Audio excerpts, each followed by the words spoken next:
রাব্বুল আলামিন বলছেন যে কথাটি, লা ইয়াত্তাখিযুল মুমিনুন কাফিরিন আউলিয়া মিন দুনিল মুমিনিন।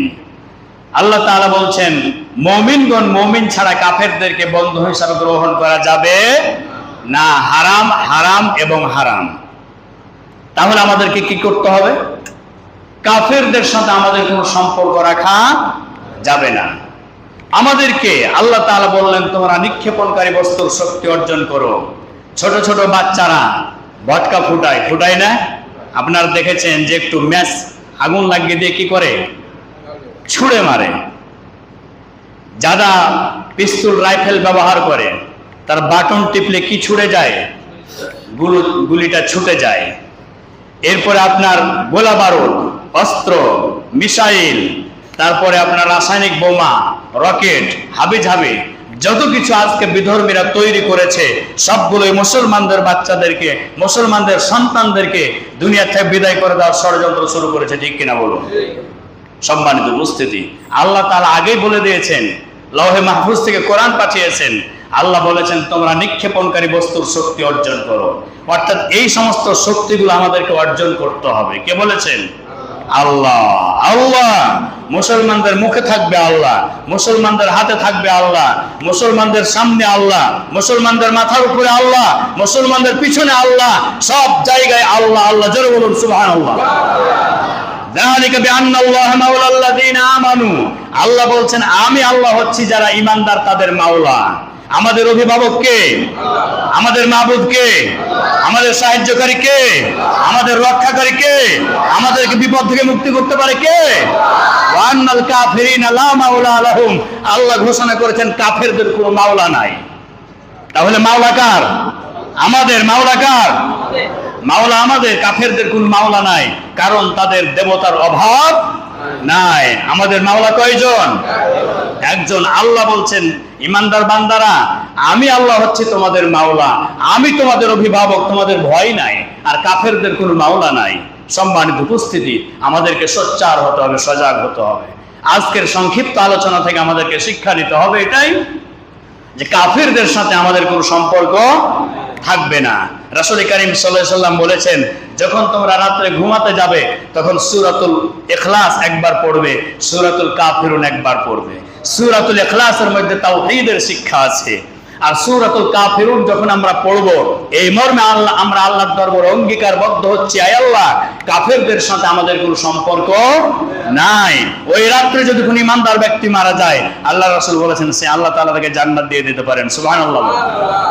সম্মানিত উপস্থিতি, এই জন্য আজকের আলোচনা থেকে আমাদের জন্য শিক্ষণীয় বিষয় হচ্ছে ইসরায়েল থেকে শুরু করে কাফের মুশরিকদের যত পণ্য আছে সকল প্রকার পণ্যগুলোকে বর্জন করতে হবে। ঠিক কিনা বলুন?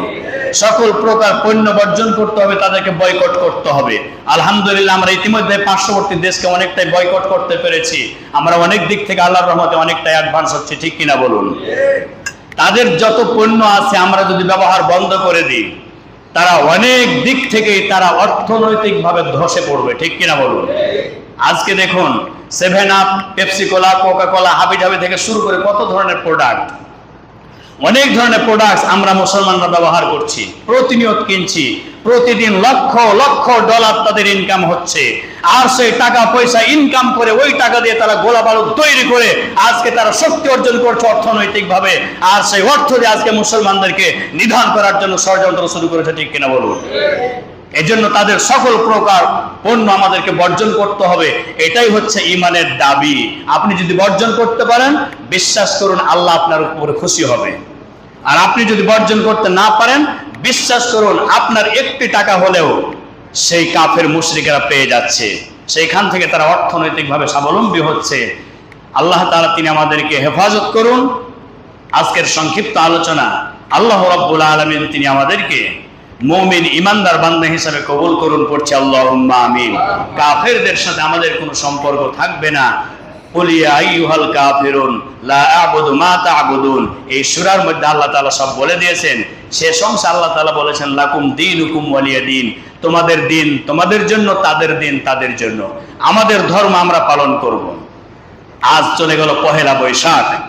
এই যে কয়েকদিন আগে ষোড়শ রূপসী যুবতী মেয়েরা, বড় বড় মেয়েরা, আমি চাপাই শহরে দেখলাম তারা ইয়াং তরুণ ছেলেদের কাছে তাদের গালটাকে আগিয়ে দিচ্ছে, গালকে ত্বক আগিয়ে দিচ্ছে, আর বলছে এখানে লিখে দাও পহেলা নববর্ষকে আমি লালন করি, পালন করি। নাউজুবিল্লাহ বলেন।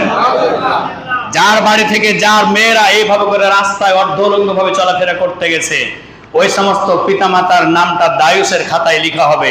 অর্থাৎ আল্লাহর নবী বলেছেন আদ-দায়ুসু লা ইয়াদখুলুল জান্নাহ, দায়ুস যারা হবে তারা জান্নাতে প্রবেশ করতে পারবে না। অতএব আপনার মেয়ে, আপনার বোন, আপনার স্ত্রী, আপনার আত্মীয়, তাদেরকে সতর্ক করা, সচেতন করা আমার আপনার প্রত্যেকের দায়িত্ব, ঠিক কিনা? আল্লাহ তাআলা ওই সমস্ত 31st নাইট, পহেলা বৈশাখ, পহেলা জানুয়ারি, উর্দু, ইংরেজি, ফার্সি, জন্মবার্ষিকী, মৃত্যুবার্ষিকী, এগুলো শরীয়তের দিক থেকে পালন করা হারাম, হারাম এবং হারাম। আল্লাহ তাআলা আমাদেরকে ওই পথ থেকে হেফাজত করুন। আল্লাহুম্মা আমিন। ওয়া আখির দাওয়ানা আনিল হামদুলিল্লাহ। আসসালামু আলাইকুম ওয়া রাহমাতুল্লাহ।